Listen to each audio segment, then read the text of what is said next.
Yo, welcome back to the house in Fata Morgana. Last time we saw the rest of Yukimasa's story, how he ended up in this position. And now I think we had a meeting with Maria to try to find some way to contact the Lord, I think.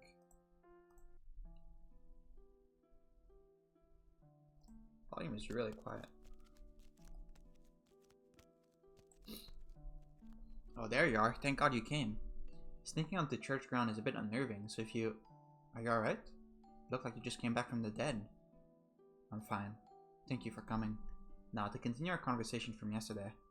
Whoa, slow down. Who do you think you're convincing? You look about as fine as a fucking corpse.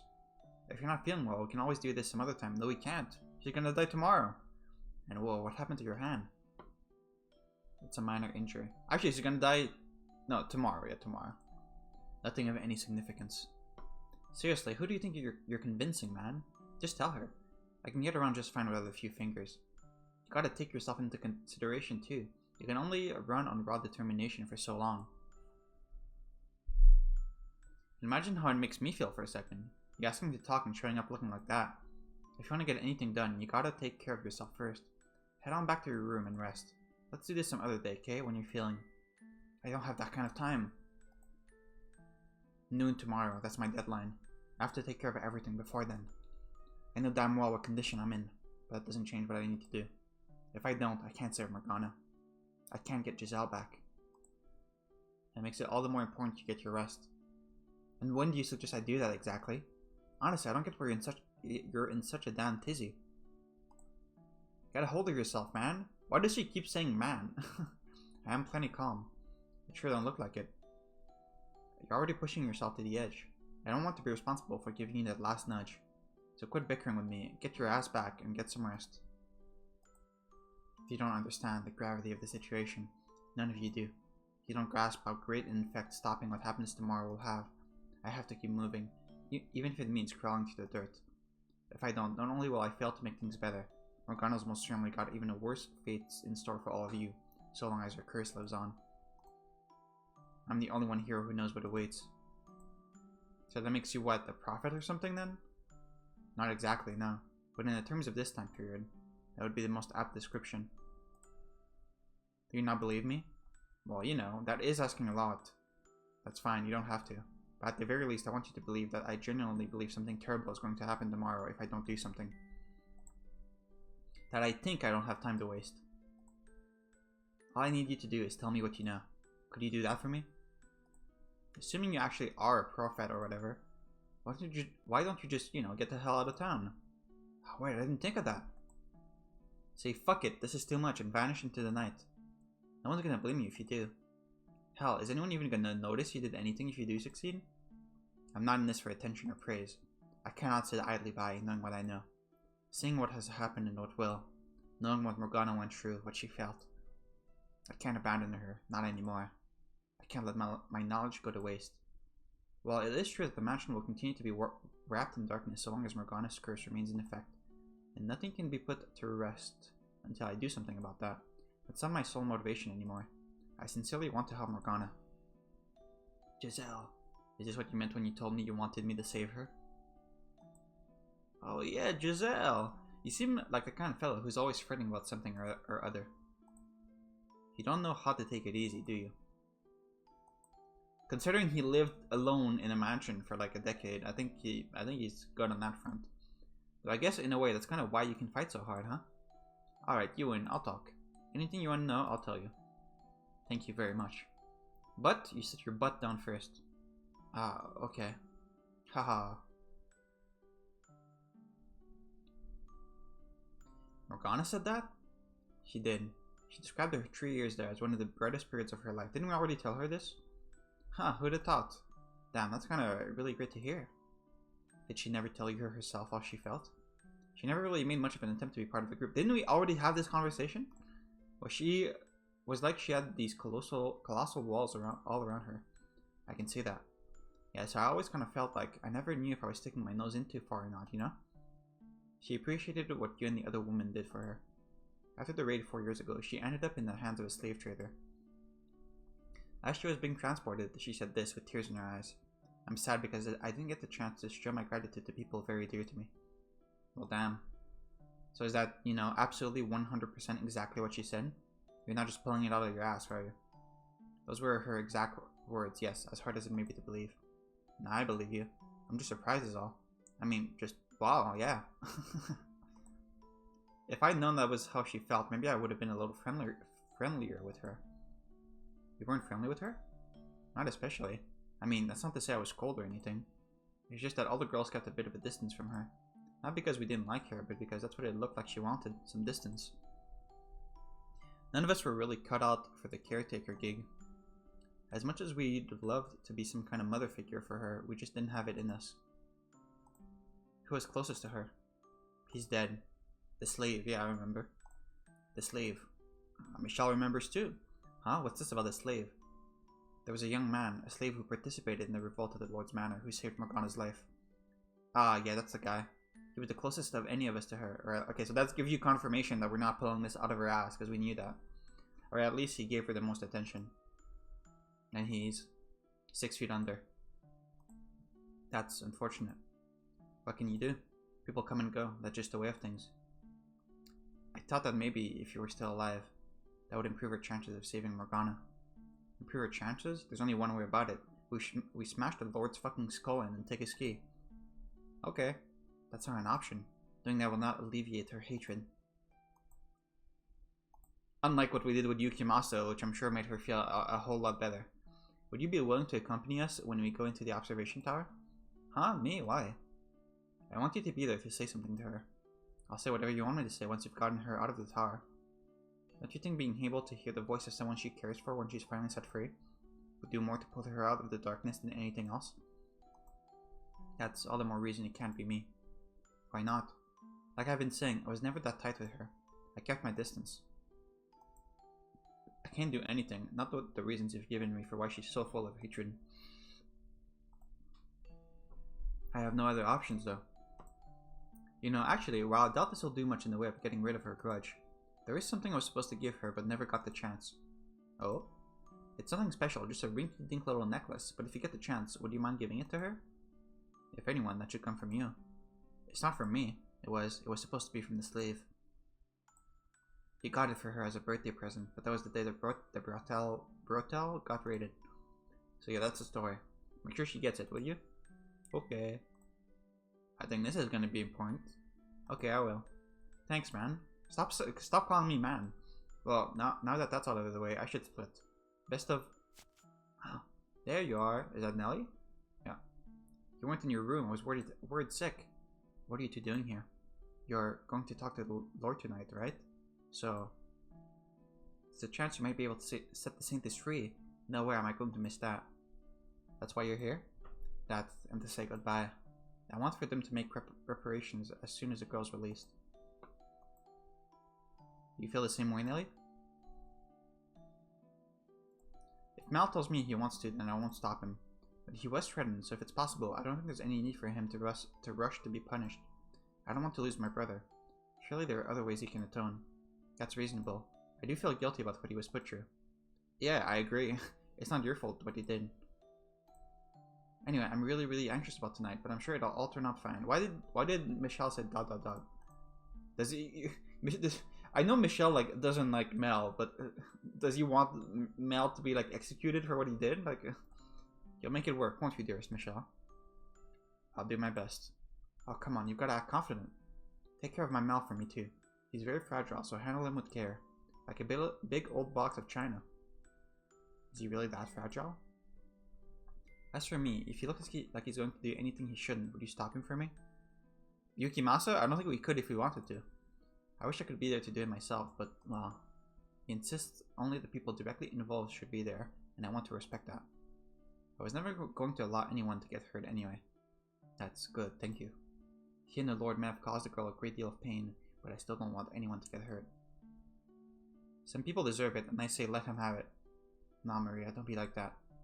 You're the weird one, little Miss Perfect. Go around letting everyone off the hook for everything, and the whole damn world's gonna come falling down around you. He did what he did for me, though. Do you know how many people he's killed? And the Lord, he's only in it for his own profit. Much as he says it benefits the city, it still comes back around to his own pockets. The Lord's not a bad man, though. Yeah, I've heard it 1,000 times. No one's a bad person in your eyes, I know. No, can we please try to keep things civil? Ah, yeah, sorry, bad habit, I know. I was gonna make a joke, but it's not worth it. I talk a lot of route, but I don't really mean half of it. I don't want to make puns. Making puns is so cringe. I do think he's much better than the old Lord, though. Hold on a second. What did you just say? He's better than the old... When did the current Lord take his place? 4 years ago? Okay, so the original Lord that that first bought Morgana and like had her like restrained the parties and had everyone drink her blood. That wasn't Jacopo. That was someone else. What? Morgana was 9 years old when she was at the Lord's Manor 7 years ago. Maria, were you ever at the Lord's Manor at any time 7 years ago? No, I was never hired by anyone there. Then when? She didn't have any interaction with the Lord 7 years ago. Ah, now it all makes sense. How did I not consider this possibility sooner? I know what kind of man he is. I know the people he had around him. Maria, is the slave actually dead? Are we saying the slave was fucking Jacopo? Is that what we're saying right now?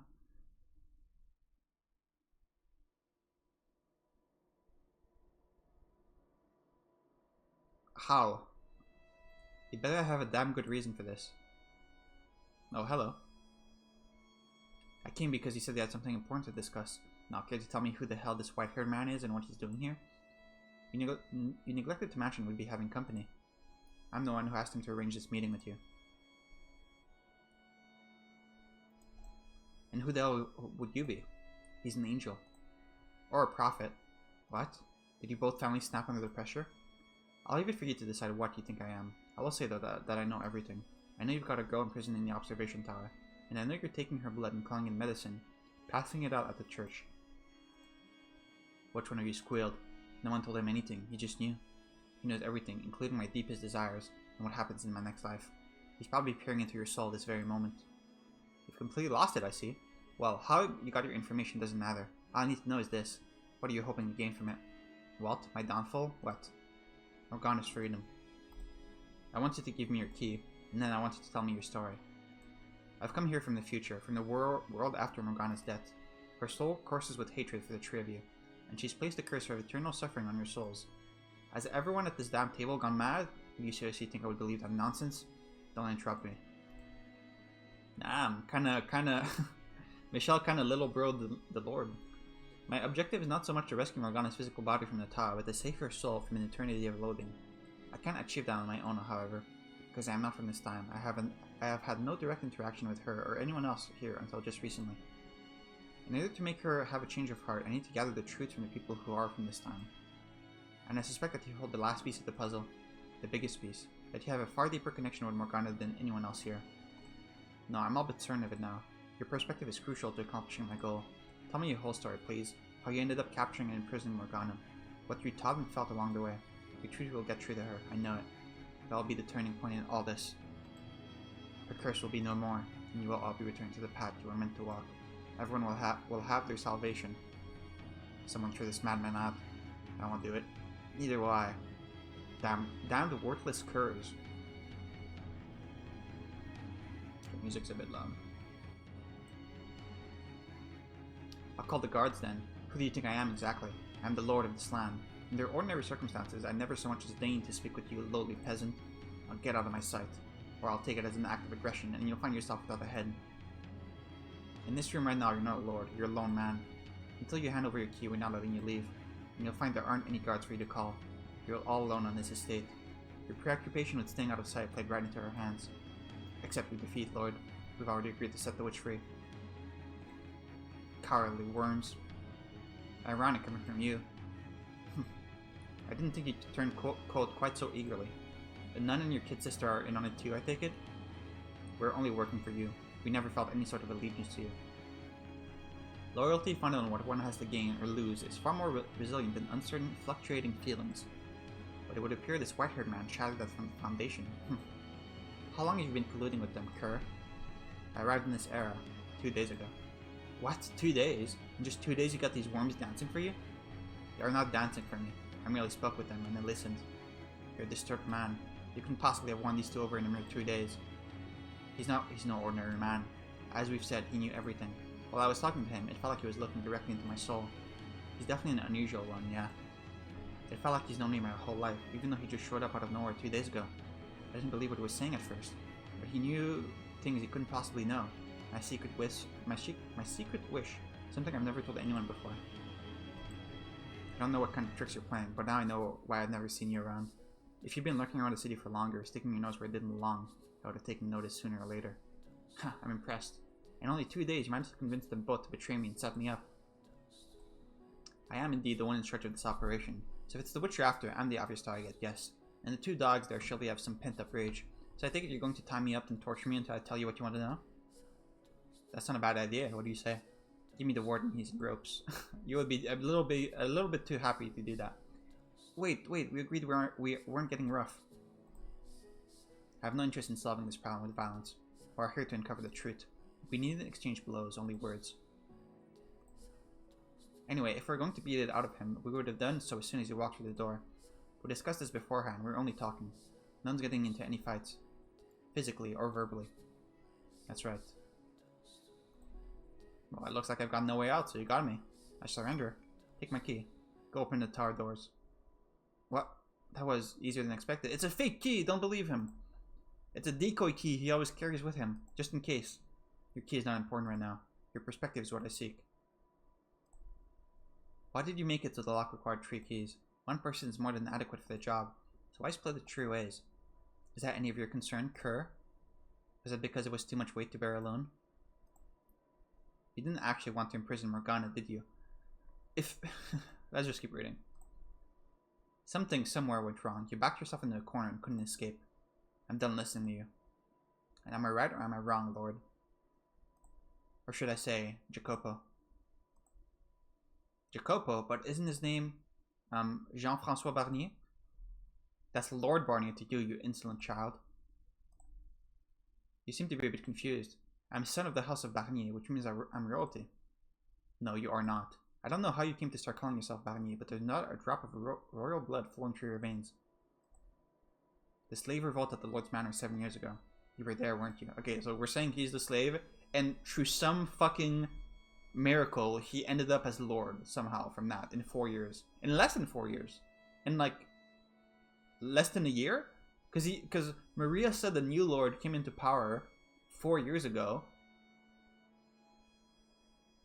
No, so I guess he had 3 years to become Lord? Something like that? During the revolt, you helped Morgana escape. That's right, you saved her life once. That was you. You were the slave from 7 years ago. Slave? Are you out of your goddamn mind? Me, a slave? Like hell, a former slave could become a royalty. He did it though. He went from slave to lord. Enough, I don't know who's filling that white-haired head of yours with this drivel, but I'm done listening to it. Say another word and I'll throttle you myself. Keep slandering my name, I dare you. Maria told me the slave from back then was dead. She didn't mean it literally though. She meant he wasn't the one who he used to be anymore. Maria, you've been talking to her too? Because she was afraid if Morgana found out, it would only serve to throw her deeper into despair. The man who had once saved her was now responsible for keeping her imprisoned.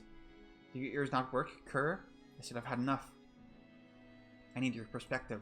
There's more to the story. I'm certain of it. I refuse to believe you acted only for your own benefit, only to cause her pain. If you want the key so damn badly, then take it. Set the witch free. I don't give a damn. But if you say another word, I'll rip your fucking tongue out. Again, the key is not what I need right now. I need your story. Voice crack. Are you deaf or just an imbecile? Okay, can you, like, stop. Your perspective is crucial to saving Morgana's soul. Enough. When you were a slave, you helped Morgana escape from the Lord. Silence. And you spent the next 3 years with her. Just one more fucking word, I swear to God. So how did you end up here? How did the boy from 7 years ago go from starving her to locking her up and stealing her blood? Saving her, not starving her. Go from saving her to locking her up and stealing her blood. There's no excusing your actions, so... But please, I need I need you to tell me how you got this to this point. Enough! My Michelle! The next thing I see is a dagger in his hand pointed at me. I reflectively try to push myself out of the path of his charge with my dominant hand, which sends a jolt of excruciating pain up my right arm. Ugh. Oh no, now both your hands are fucked. I'll rip your fucking head off. Lloyd swings his arm up, and the necklace spills from my pocket, making a metallic clink as it hits the floor. He's gonna remember. When he sees it, his eyes go wide for a brief moment. Of course, I'm just as slack-jawed as him. What the hell is going on? Why? How? Why am I looking at a familiar cloud of inky black darkness? There's no one to answer my question now, and no time to think about it either. I have to make a decision right now. The Lord, dagger race is quickly approaching.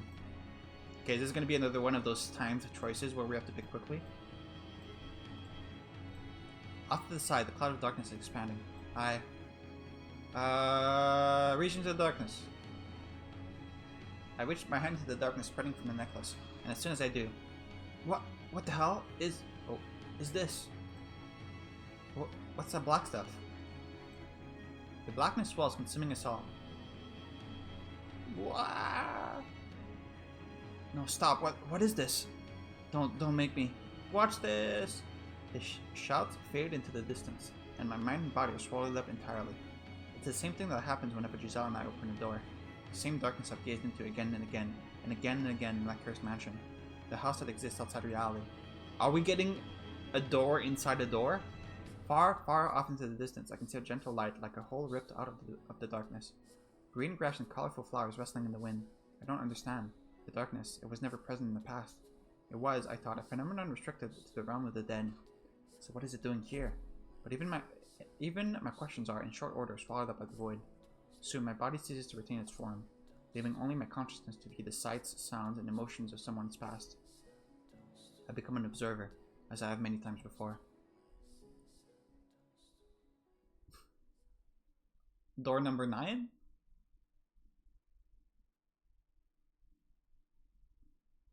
I'm staring into a pair of ruby red eyes open wide with shock. I recall snapping at him, insulting him, but I don't remember what I said. Nor do I remember how he responded. All I know is that a wave of churning blackness appeared out of nowhere. Is this a Jacopo's perspective? Washing me away. I'm powerless, helpless, hopeless. My young mind sucked into it like a whirlpool. Young? My young mind? Oh, for Christ's sake. You have got to be kidding me. Why? For the love of God, why am I being made to look back at this part of my life? The miserable, stupid, fucking romantic I once was. Why am I turning back into the boy I tried so hard to forget? Where did this absurd black smoke come from, and why can't I get out of it? If it's that white-haired man who's doing this for me, who's doing this to me, then he's not an angel or a prophet. He's the goddamn devil himself. But all my questions, my confusion, my frustration, everything that composes my present is superseded by that darkness, wisping away into nothing.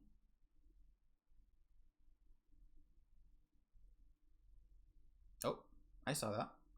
That was Jacopo caring for Morgana, I think. To be blunt, the world's a small place. There's an unimaginable... Oh, it's this fucking song again. I think it played a while ago, I think. Wait, can you guys even hear it? Hang on, let me up the volume. There we go. I think it gets louder though. I'll put out this. There's an unimaginable amount of it out there, but you only ever get to see a minuscule fraction of that. And that goes doubly so for us. The poor barely get the chance to see any of it at all. And those who are born into affluence, well, they have no idea just how small our world really is. I never yearned for the world outside what I knew. I more coveted it, a splash of spite mixed in. I wanted to claw my way up the mountain, knock all the bastards down who had never seen what it was like at the bottom. If I made it high enough, I could do anything. I would have complete freedom. If that sounds like a childish fantasy to you, well, you'd be right. That's exactly what it was. There you are. You spend so much time in the graveyard that one of these days someone's going to think you're a gravekeeper, or maybe a grave robber. I can understand a gravekeeper, but I take offense at the suggestion I look like a grave robber. I'm praying for the souls who have no one to see them off. The girl named Morgana turned around to face me. Though I'd known her for some time, I'd rarely ever looked her in the eyes. Her face was almost always concealed beneath a dark hood, revealing only the tip of her nose and sometimes her lips. Honestly, I don't get it. Why do you care so much? These are souls that have no one else to pray for them. At best, they may get a bit of lip service from a priest once or twice. It's our responsibility to offer a helping hand to the sick and poor, to pray for the abandoned souls. What I don't get is why I need to pray for the dead at all. Okay, so this is Jacopo and this is Morgana. They're just bags of bones. Bags of bones. I hope you enjoy an eternity in hell, blasphemer. Yeah, okay, this is definitely Morgana. Hey, that was uncalled for. I'm just joking, obviously. You take black humor to a new level. Morgana gave me a curt shrug, then turned away. She never faced anyone head-on for very long, and she had a perfectly good reason for it. It wasn't because she disliked me or anything. I don't think anyway. About 3 years earlier, something had happened that had caused large patches of flesh to fall off her face. Supposedly, she had looked fine before then, but I only knew her as she was at that time. Okay, so we're living in the brothel right now. Brothel. The rest of her body was covered in wounds as well, but applying ointment to them had reduced the scarring significantly. Her face, though, showed no signs of recovering. A close friend of mine, a prostitute, said she thought it might be a psychological thing, but regardless, I continued applying the ointment to Morgana's face. Hey, come on, don't turn away from me. I know you can hear me. I brought ointment, so let me put it on you. It's a waste of time. You don't know that. Your arms look much better than before. It won't be long before your face starts healing too. The ointment isn't free. You're wasting your money.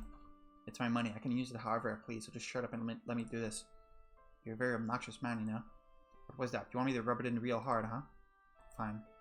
With a forlorn graveyard as their backdrop, a young man applied a salve to a girl's raw, exposed flesh. It was quite possibly the least romantic sight in the world. I would have, at the very least, preferred a somewhat more pleasant location. As the thought floated through my mind, I let out a defeated laugh, and I could soon feel her glaring at me. Morgana could be a bit standoffish, but honestly, I didn't mind. For her, this was actually quite sociable, in fact. When I first met her, she did not act her age at all, but now she was starting to show signs of the 12-year-old girl hidden inside. 3 years prior, when I met Morgana, she had been the victim of unspeakable abuse at the hands of the Lord.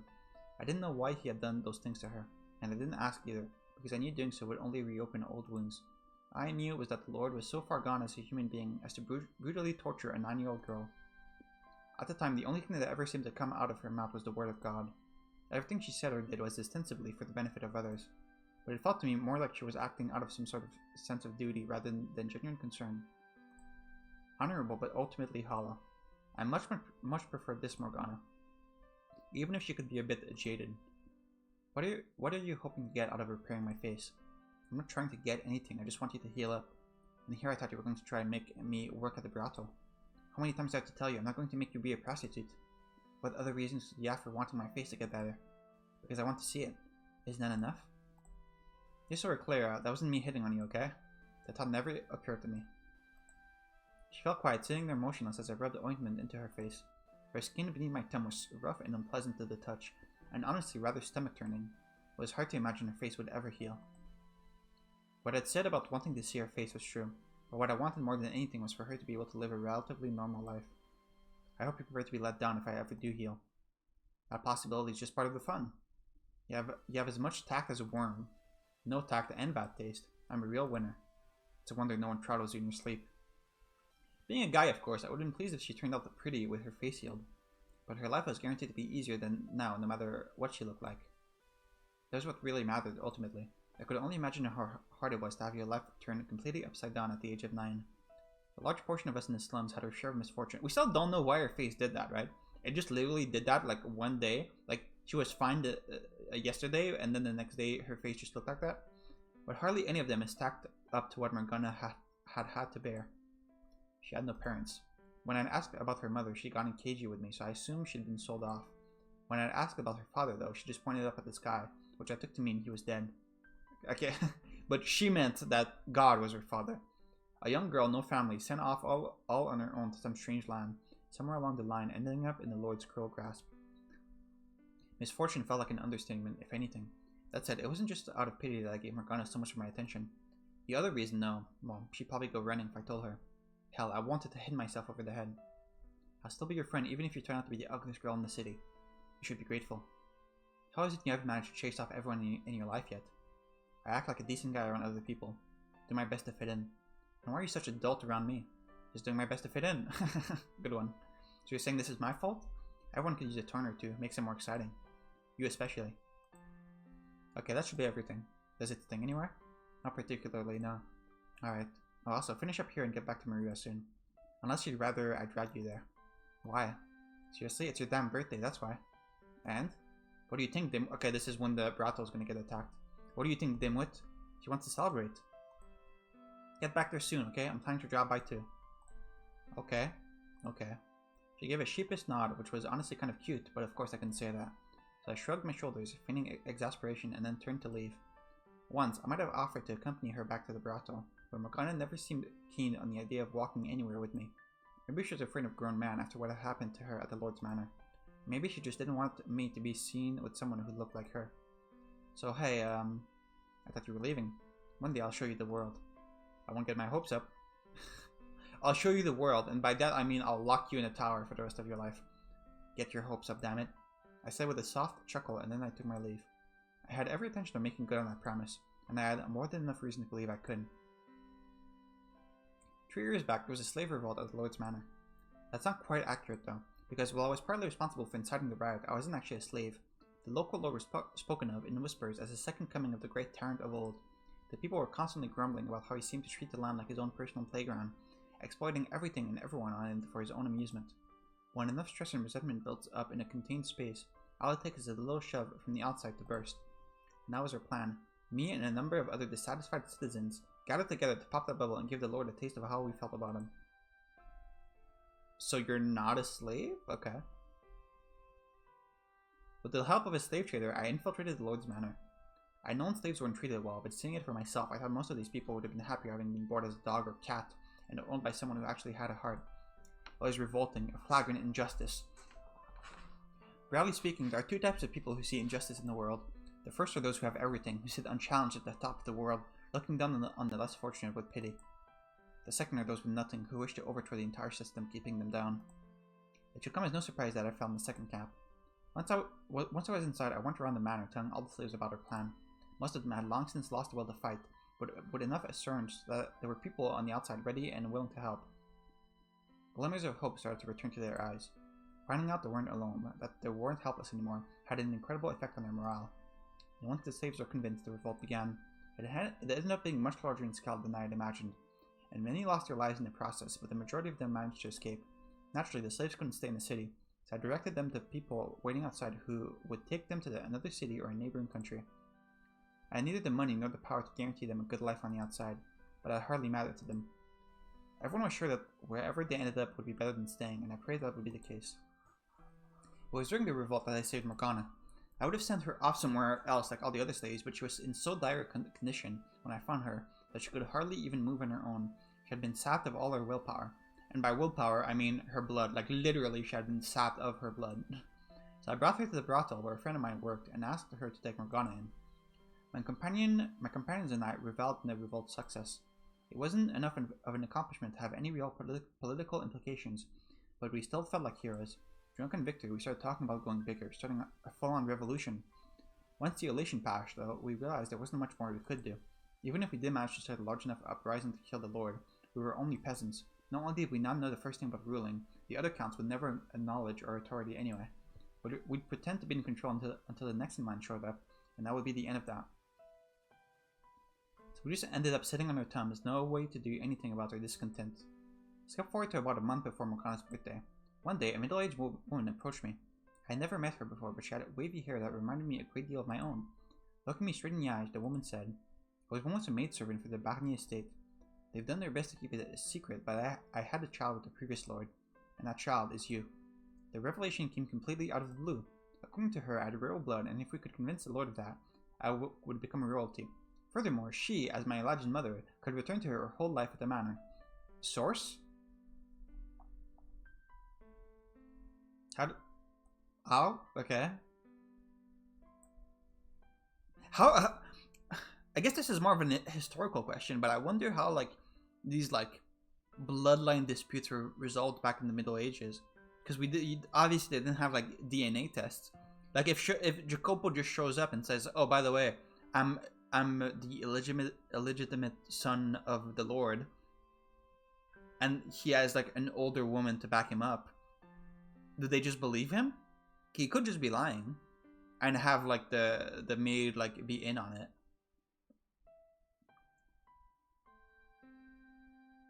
I don't know.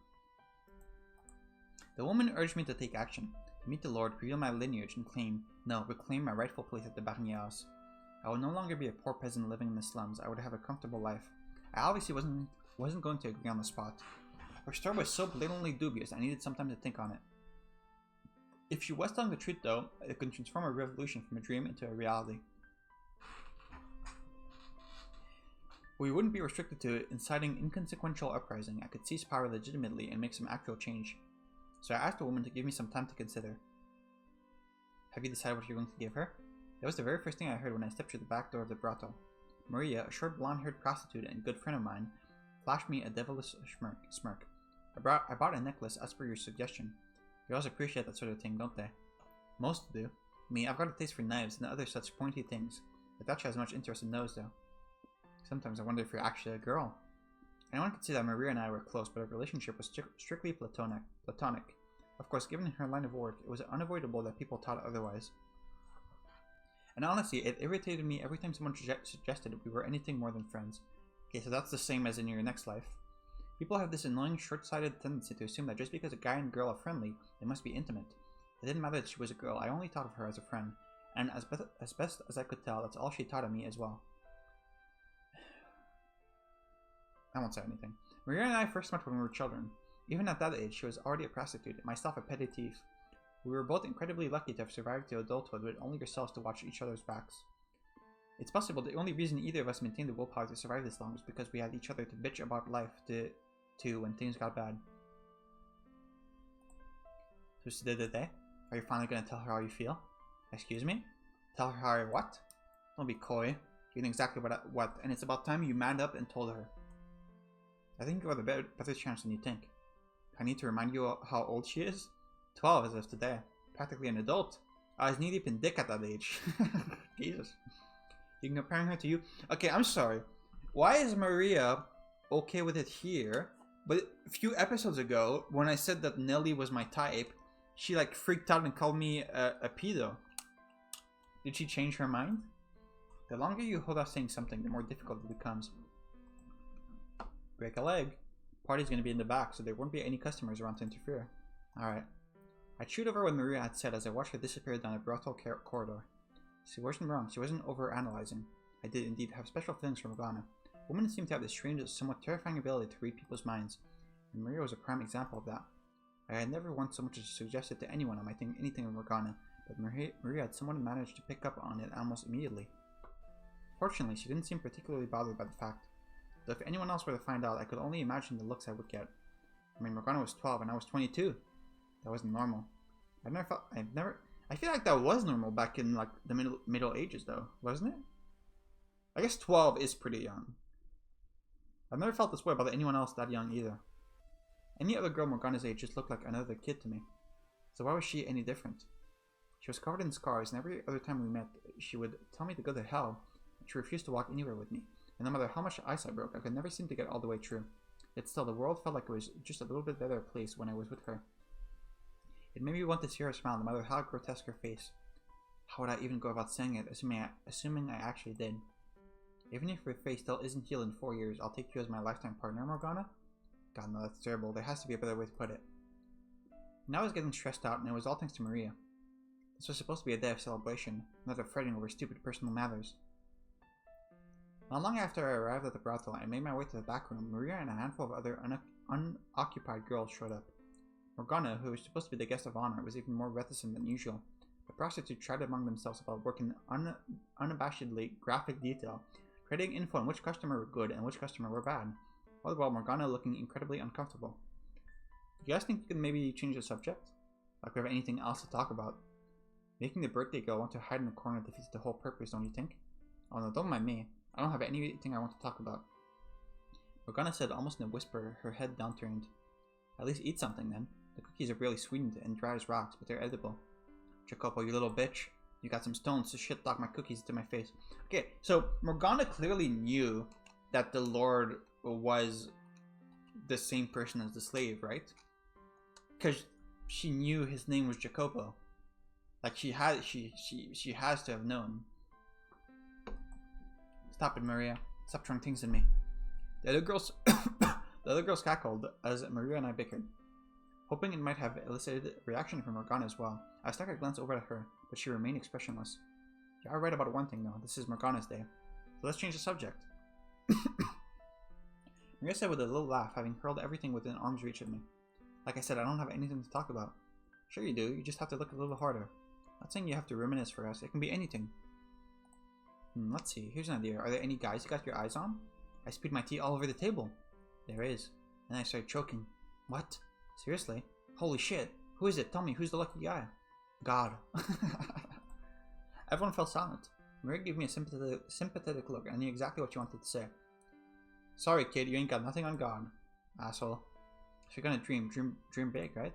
Yeah, I get where you're coming from. Pinning after the all-powerful, all-knowing God. I'm with you. You bald-faced liar. That grass may be a hell of a lot greener up there, but it's a bit far, don't you think? You're better off settling for the weeds down here. Did you just imply I'm a weed? Maria looked over and gave a white grin at the sight of me grinding my teeth and continued. Say, the young man over... Wait, stop right there. Don't say another word.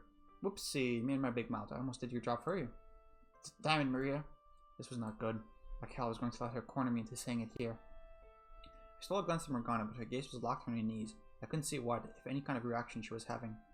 Morgana, what she was trying to say is, and then the bandit jumps through the door and interrupts him and fucking kills everyone. Ah! Is that I have to go. What? I have to go to the bathroom. Sure. Morgana got up from her chair and left the room in silence. I imagine I was making a rather flaccid expression, because as soon as Morgana was gone, Maria began cackling like a madwoman. My reply was the nearest object, courtesy of my throwing arm. That's a good line. Loser. How hard is it to just say it? It would have been easier if you hadn't cornered me like that. You think I believe you would have done it without a little nudge? I would have. Eventually. Eventually I'm gonna cut it. Now's the right time. Hey, don't worry. Me and the girls won't make fun of you for getting your rocks off to little girls. You made fun of me, though. That's not the reason I like her. And by me, I mean Michelle, just to be clear. I don't want to... Besides, I would wait at least 4 years before. Doesn't mean you can't tell her now. I think it did do her wonders, really. She's, well, you know. So I think knowing someone cares about her lightened the load a bit. When she comes back, give her the necklace and tell her how you feel. And if she turns you down, we can all have a good laugh about it. Maria and a few other girls chuckled. As uncomfortable as she was making me feel, she had a point. Regardless of whether Morgana reciprocated my feelings or not, there's a good chance just putting them out there would help in breaking down the walls she had built in her heart. And maybe one day, I would actually be able to see her smile. I'll do it, I'll tell her. It didn't matter if I came out looking like a loser. It didn't matter if Morgana wasn't interested in me that way.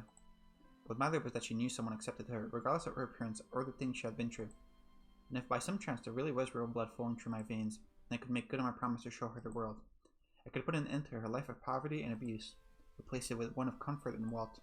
I could buy her even better medicine, something that could actually heal her face. And if I truly were royalty, I could do so much for her. Makes it sound like I want to be some kind of fairy tale hero or something. But honestly, I wouldn't have minded that. If I was going to make her happy, to wipe away all her past misfortune, why couldn't I make it a little dramatic? It wasn't usually my style, but in this case, I wouldn't have objected to a storybook ending. And then the bandits killed everyone! Ah! This though.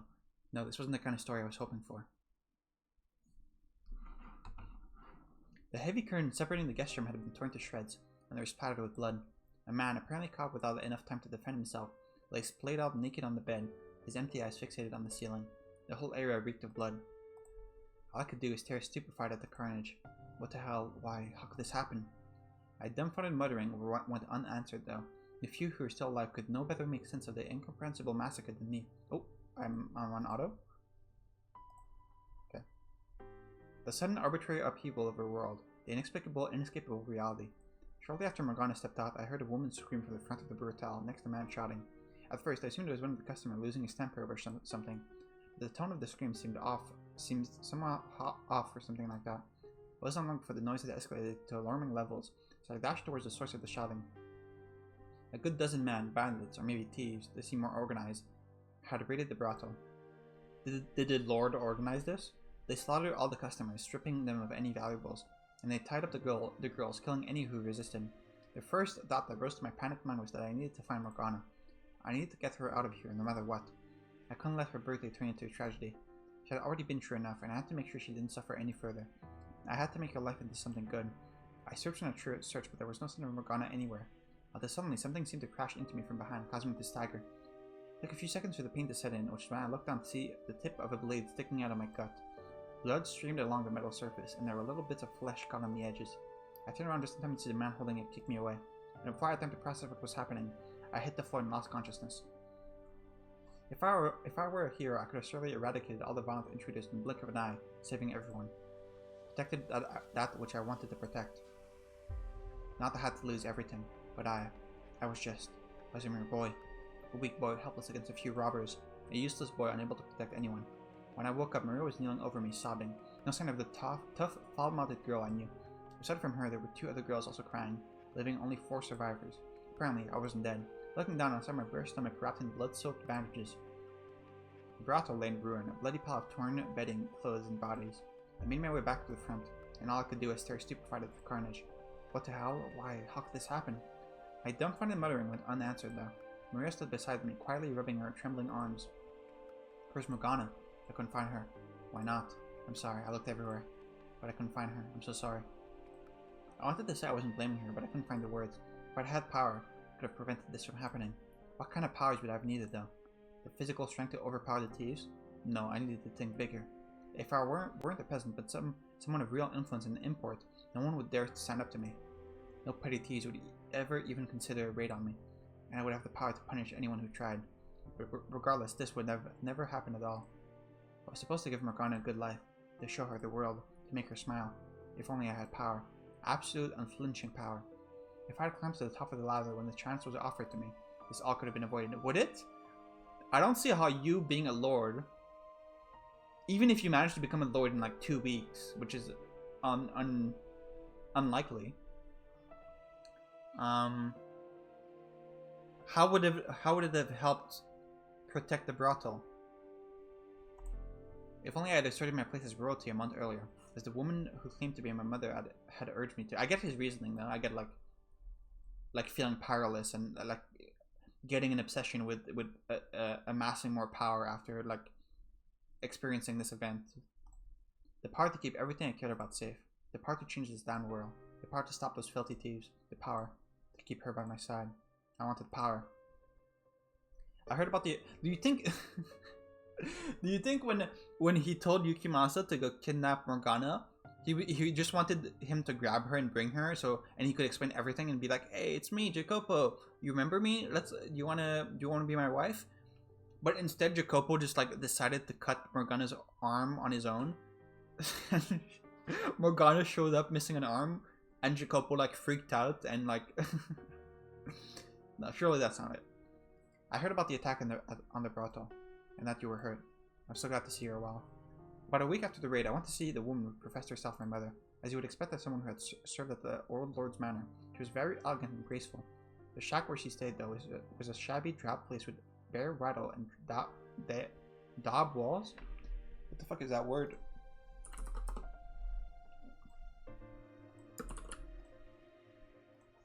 Daub. Coat or smear with a thick or sticky substance in a carelessly rough or liberal way. Okay, no, that's the verb. The noun is plaster, clay, or another substance used for coating a surface, especially when mixed with straw and applied to lats or wattles to form a wall. Okay. I don't know what a lat or a rattle is either, but sure. You're concerned about my safety? Of course, show me a mother who is not always concerned about her child's safety, says the woman I'd never seen until a month ago. Physical distance has no bearing on a mother's love, she said with a soft smile. Age had clearly begun taking its toll on her, but I could see hints of former beauty. If you had come to speak with the Lord and revealed your lineage when I first came to see you, you would have never been in that kind of danger. There's still time. Go to the Lord's manor, show him. I'm not really your son, am I? Yeah, she's just lying. The woman felt some for a moment, observing me. I could see the resemblance between us, yes. And I had no memories of my mother. It would be nice if she were to show back up someday, but it just wasn't likely. This whole thing felt extremely contrived. Discussion will progress much smoother if we both know what the other wants out of this arrangement. Start by telling me who you really are. Were you actually a maidservant for the previous lord? She gave a nod and walked over to a grimy shelf and retrieved a ring that looked very much out of place. It was made of gold and engraved with an elaborate insignia. Look at this, it's the Bagni family crest. The previous lord gave me the ring as a gift, and I've kept it ever since, even after a relationship was discovered and I was chased out. I didn't sell it because I knew I was with the child. They have no choice but to acknowledge you as a legitimate heir if you show them this ring. Why did you wait so long to come find me then? I was afraid I might kill you if I brought you in as a baby. Why were we separated? Misfortune. One day bandits came and kidnapped you. Presumably they were hired by the Bagni estate because they didn't want your existence coming to light. I consider it a miracle you're still alive. I feel like it's more likely that she just had like a stillbirth or something. Because back in the day, like especially in the Middle Ages, like stillbirths and like children dying very, very young was extremely common, I think. So maybe the child just died when it was very young, but she still wanted like to like become royalty. So she just like tried to find someone who looked like her to pretend that he's her child, or maybe he really is her child. Who knows? I can only imagine the stern look on my face as I listened to the woman speak. Part of me did indeed want to take everything she said as true. I wanted to believe I was someone important, but I couldn't convince myself I had anything other than a commoner's blood running through my veins. It would appear you've done your research. I don't have any other family to the best of my knowledge, which does indeed make me a good candidate for you to step in and claim your stake on. If I were to guess, your child with the Lord has either passed away or never existed at all. I mean, if it never existed, the Lord would be like, hang on a second. It's probably true that you worked at the Pachi's manor, and it's probably true that you had relations with the former Lord. You were chased out, and now you live in poverty. You want to go back to your former, more comfortable life, and while you're at it, take vengeance on the current Lord. But being a woman, you have no means to accomplish that yourself. Okay, yeah, that's what I'm saying. So you came up with the idea of using a fake son. If your child were still alive, he could be right about my age. He would be right about my age, wouldn't he? And we look similar enough for you to convincingly claim we're related. But the biggest reason he chose me is because I made something of a name for myself. Because I was one of the people involved in inciting the revolt 3 years ago. The perfect choice to spearhead a revolution. How dramatic. The man who set the Lord's slaves free was secretly his family. People would eat it right up. So how far off am I? For some time the woman sat in silence. Eventually she broke it, not by yelling in anger or desperately trying to refute me, but with a smile. I knew very well what lurked behind that smile too. Scorn. You're sharp for a filthy peasant. It would seem I chose wisely. I was right. She was a manipulative, conniving shyster. But that I could work with. That fits so much better. I wasn't royalty. I wasn't a hero. I was a filthy peasant. I'm in. The first thing I did after agreeing to work with the woman was not to approach the Lord, but to reveal my false lineage to my accomplices. They all thought I was joking until I showed them the ring. Then the dreams of revolution started seeming far more realistic. Maria was the one exception. Not only did she not believe me, she tried to stop me from going through with the scheme. Haven't you had enough danger for one life? Come on, forget about all this revolution stuff. We can build up a new brothel and just stay low for the rest of our days. Does that really sound so bad? You're the only friend I've got left, Jacopo. This is kind of mirroring what happened with Maria and Jacopo in the third story. She said somewhat desperately, I sympathize with her concerns, but I didn't want to let this chance to gain some real power slip away. With like Jacopo moving to the... yeah. Or like Maria was like moving away and then Jacopo moved to the new world, or... yeah. I was not having things taken away from me. Oh, more and more bloodshed. Hear me, my fellow citizens, who live in suffering at the hands of your supposed lord. Within me flows the blood of the previous lord. I am the rightful heir. Behold, the Bagni's golden ring, proof that I am of noble birth. Victims of this terrible tyrant, the time has come to start anew, and I shall be the one to lead you down that path. The poor, the hungry, the deprived, all of you stand with me. My calls to arms stoked the flames in the people's hearts. When the assault on the Lord's manor began, they were in an inferno of righteous justice. No one was thinking straight. I was about the only one with something resembling a clear head amidst the chaos. If I were really a hero, then I would have rejoiced in that glorious day, that momentous turning point in the city's history. I would have been honored to have led the charge. But this was all about one woman's avarice and desire for vengeance. This was all about one man's lamentations of his own weakness.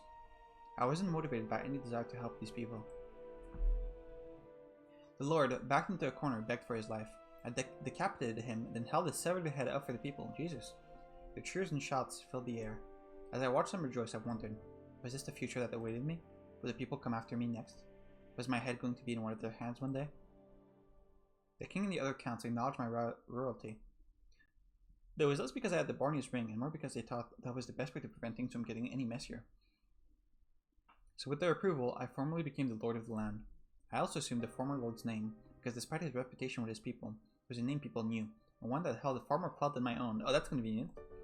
And just like that, my long-time dream of power had come true. That said, simply becoming the Lord didn't mean everything had fallen neatly into place. Many of the local noble families accused me of acquiring my rank illegitimately.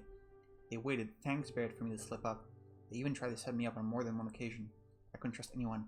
On top of that, if I took too long making the improvements I had promised to people, they would start saying I was just as much of a tyrant as the previous Lord. There's only so much I could do at once, though, especially with my hands so full finding enough of the vulturous nobles. Exhaustion soon began to set in. This wasn't the world I was looking for, the one I wanted to show Morgana. Ooh. Let's stop here, because I think this is gonna go on for a bit longer. Okay, I still fail to see like why he would he would lock up Morgana in the tower. Unless it was the thing it was actually the thing I said, where like he just wanted Yukimasa to go grab her, so like he could meet back up with her, but Yukimasa just fucking sliced off her arm and made her terrified, so he had no choice but to lock her up. Or maybe